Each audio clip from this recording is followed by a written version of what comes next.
what's going on? Thank you for coming back to the channel. I am Toys once again. Make sure you hit that 4K option, on the browser so you can get this in all its wonderful glory. And again, if you like this video, please like. You don't like it, hit the thumbs down. Any kind of engagement on the channel obviously helps. So yeah. But anyway, as you can see from the thumbnail, this is going to be kind of a top 10 do's and don'ts, I guess. Maybe some things that those of us learn in the hobby. We all start somewhere, right? So I think some of this is going to parallel customs. I think it'll parallel mainstream as well. People can probably generalize some of this into statues or whatever it is that someone collects. But this is going to be more for the 1/6 scale hobby, mainstream, custom, whatever it is. A lot of the same concepts do apply. We also, so a little brief history, and how we kind of pick up this stuff. So I've been collecting probably since the age of we started playing with toys, somewhere around 4 or 5 years old, right? And there are those of us as we get older that playing with toys starts transitioning over into actual collecting of toys. And that probably started for me, maybe even around like 9 or 10 years old, to tell you the truth. You had some things that you played with, and then I started to develop some toys where I actually started collecting certain things. And that is okay, obviously. And I've learned a lot of different things as getting older. I started getting into custom sketches. I had some Jack Kirby art sketches that were prototypes for some of the comics that I had bought a long time ago, worth all kinds of money. So I have some of these concepts that I've learned, or not really learned per se, but noticed in the 1/6 scale hobby, parallel, like I said, other kind of subtypes of collecting as well. And Joe Bratton, I know he's probably like, if he even watches this video, I'd like to throw him a shout out, because getting into the custom figure hobby, him, a couple other guys like Rob Terrell and a few other folks that have been in the hobby longer than I have, that have been into customs probably 8, 9, 10 years. I started getting into custom figures probably within the last 3 to 5. Those individuals have been helpful and kind of shaping my knowledge too as well. So I just wanted to kind of throw a shout out to them as well. They know who they are. And this is some of the things that I've picked up from that. So again, this is going to be kind of generalizable to, like a lot of you are going to notice it's going to be generalizable to some other things as well, but we'll be centered around, customs, mainstream stuff. People will get. Some of you guys are going to laugh at some of this shit because you're going to be like, damn it, I know what he's talking about. And it is annoying. Or, yeah, that's actually, I agree with him. Or you're going to say, he's full of crap. But anyway, let's get into it, and we'll start out. We're going to go from 10 down and begin there. So counting down, number 10. People are going to be like, do people actually really do that? Yes, they do.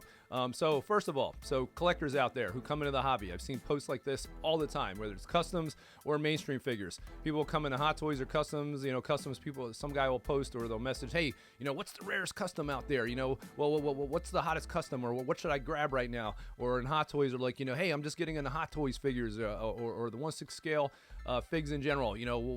What's good right now that I should grab, or what's the best figure out there? And guess what the answer to that question is? Stop. Stop. Collect what you like. That's where your passion should start. That's where it should begin. That's the foundation.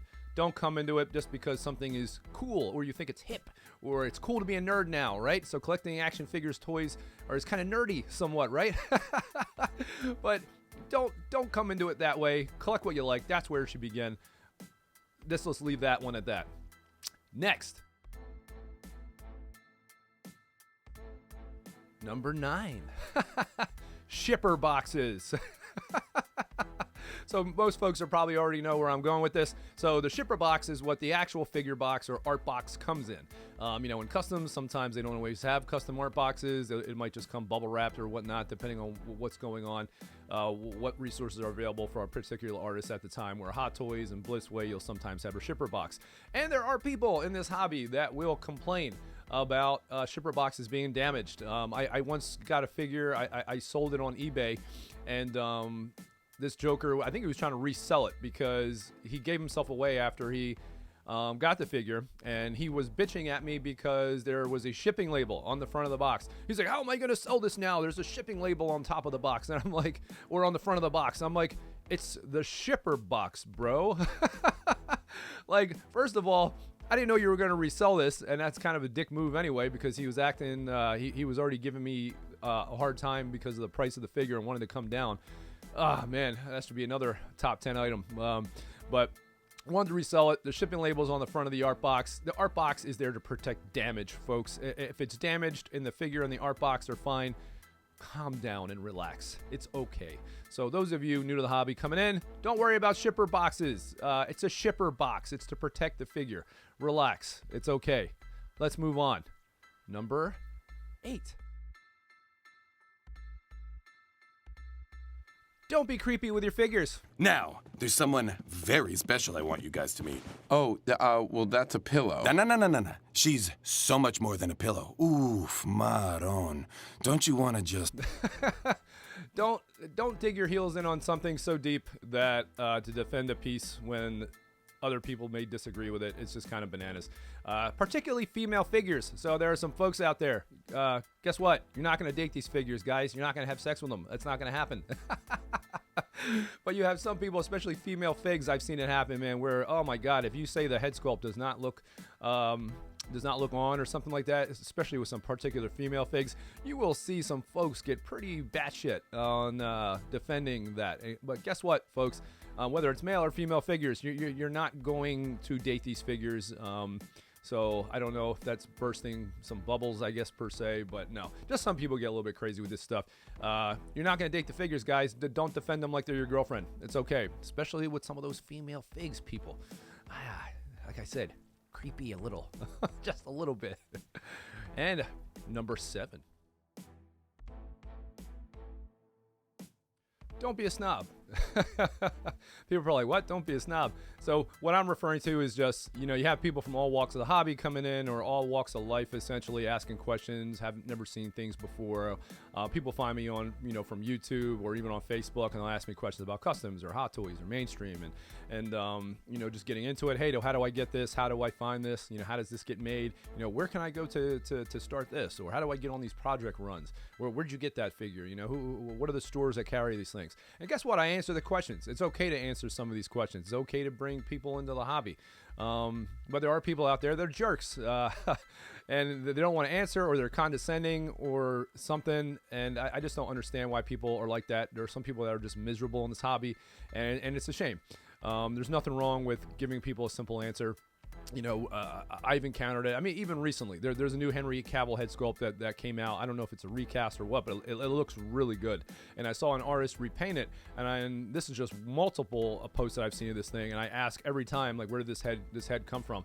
And everyone gets a notification. People obviously see your comments, but guess what?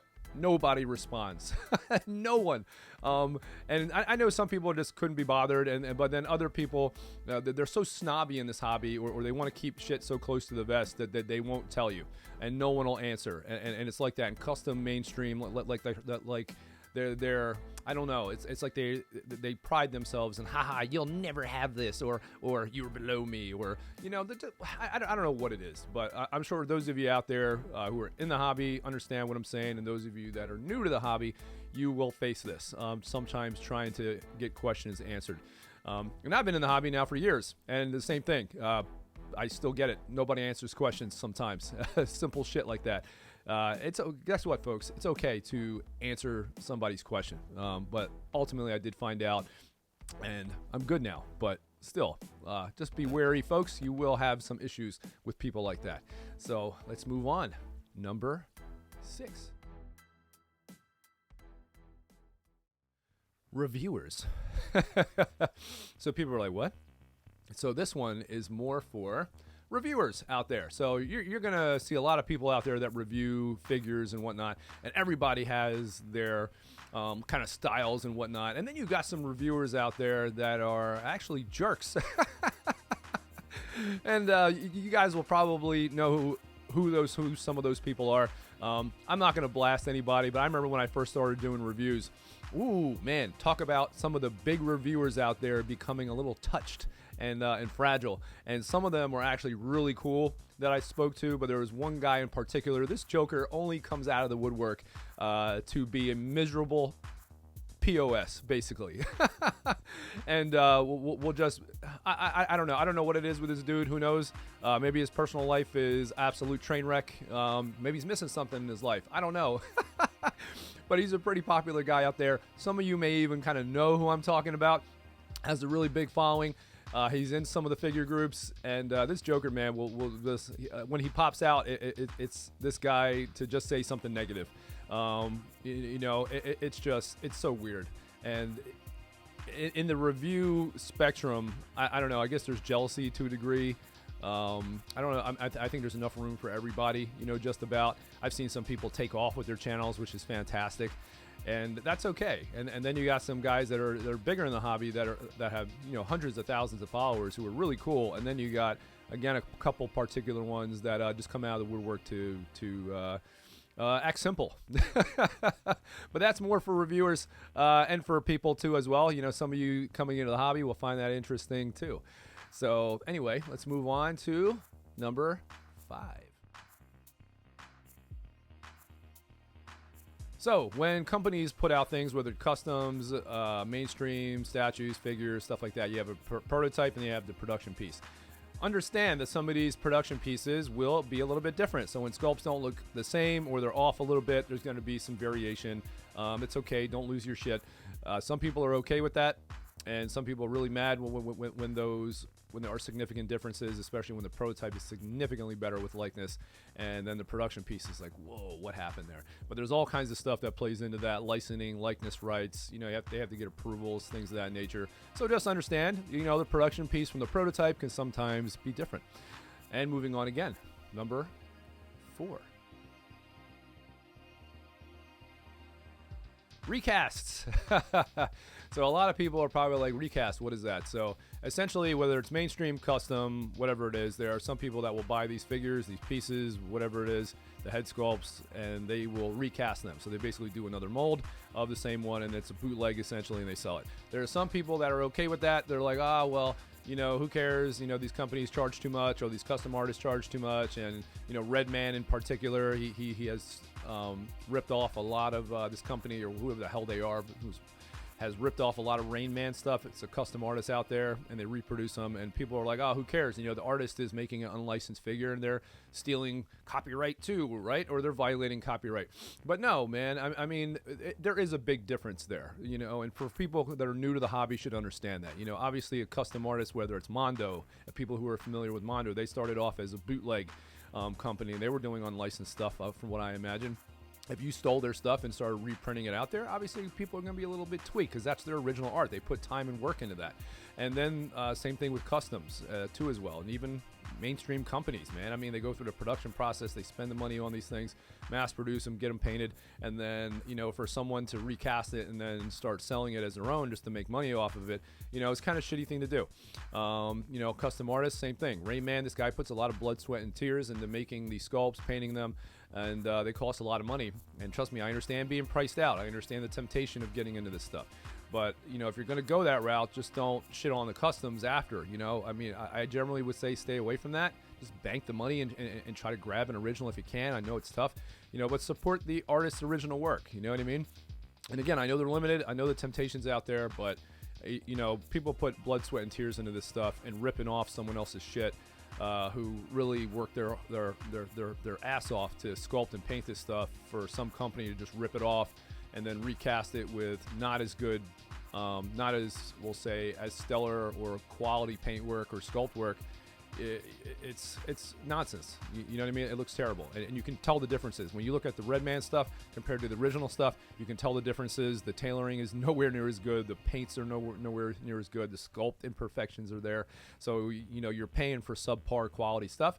Yeah, at a cheaper rate, sure, but again, just be knowledgeable, cautious of that, cognizant of it, whatever.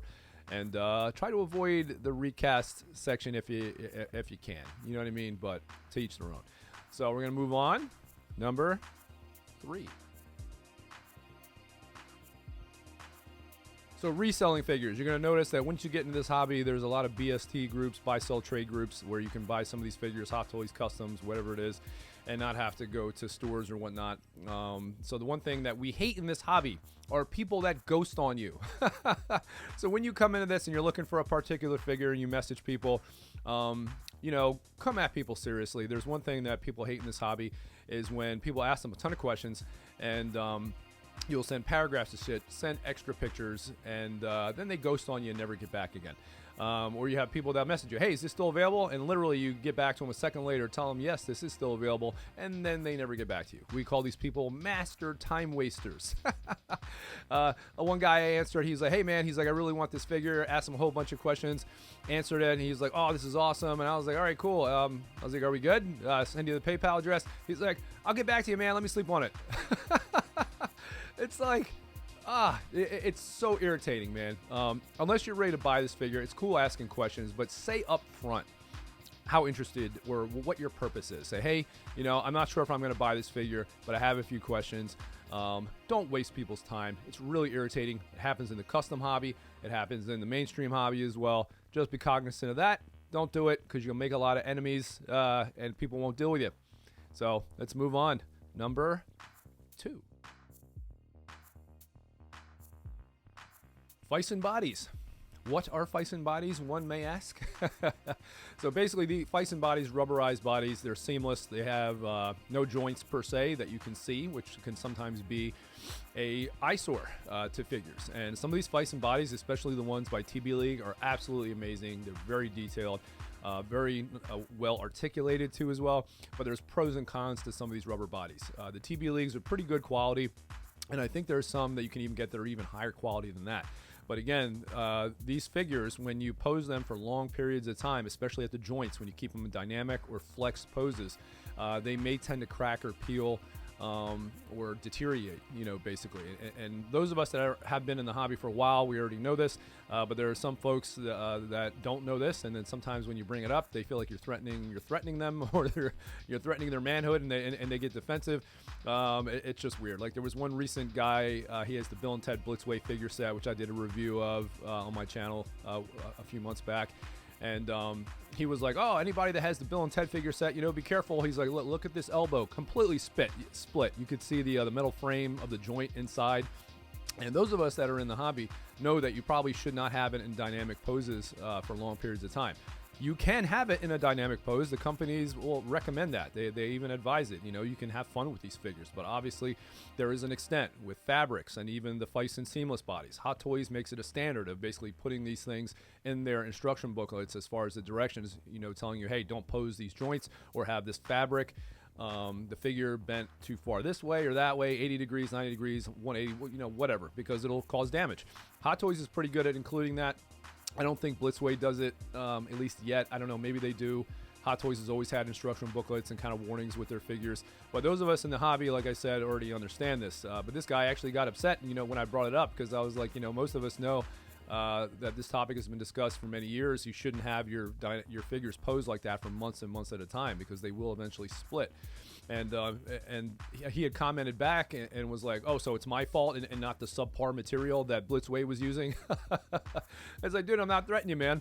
But most of us know that they're not as durable. And honestly, if you wanted something even more durable that does not peel or crack with these rubberized bodies, I don't even know if that even exists yet. The figures are already expensive. You're going to be paying more money, obviously, to what's already expensive. And people are like, oh, well, we spend so much money on these figures, already. But you got to understand, man, for what you're paying, I mean, there has been some increase in pricing. Obviously, there's probably a little bit more inflated because of the economy and whatnot, and just, things go up, as a company is trying to make money. But if you want even higher quality bodies, you're going to be spending more and more money. But again, I don't think a body exists out there that eventually is not going to peel or crack at the joints. That's rubber or seamless. If you keep it there for months at a time, it's just going to happen. And there's also other cons to where some of these bodies, even the higher quality ones, they have to be able to paint them. They have to be kind of pretty amenable to being painted, which is some of the problems with these Fison bodies as well, where you can't use them with certain figures because say you have someone who is tanned, you need to try to recreate that. Some of the Fison bodies you can get pretty close, others you cannot, and some of them don't take paint applications very well. If you have someone who really knows what they're doing, you can probably pull it off. You're going to pay a pretty penny. So again, just be cautious of that. Just know that with Fison bodies and seamless, it's something that comes with it. Just don't pose them in dynamic, crazy poses for too long, especially 90 degree or more angle or flexion, poses basically at those joints. So just use caution. And number 1, don't try to collect everything. So people are like, huh? So when you come into this hobby, man, it can be somewhat overwhelming. You see all these different genres of figures, and people are like, wow, man, you know, there's so many different directions you can go. And I fell into that pitfall. I think a lot of people do when you first get in. I was doing all kinds of different genres, comic books, movies, action, whatever. I was like, wow, you know, the sky's the limit. But you will break yourself in this hobby. You can go into debt.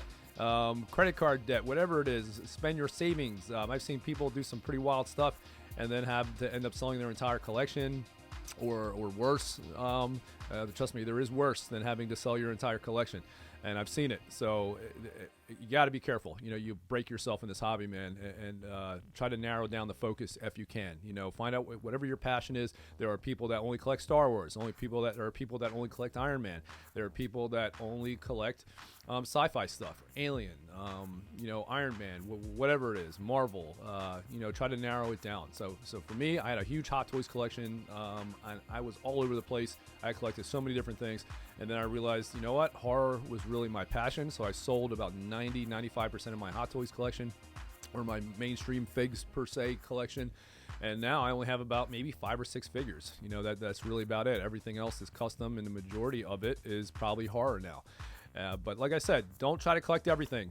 If you got the money for it in the room, sure, go for it. But I'm not in the habit of wanting to buy bigger houses because of my collection. So sometimes you got to streamline, you make choices. But, you know, definitely I think one of the main foundations is probably why I put it as a number one. The number one thing you probably want to do is just stick to something, what your niche is. You know, try to figure out what you love and stick to it. So that is about it, guys. That is my top 10, at least part 1 for now, kind of do's and don'ts, or just things to know in the hobby when you're coming into it. I may eventually do a part 2. You know, make sure, you know, if you guys have other things that you'd like to see spoken about, throw it in there.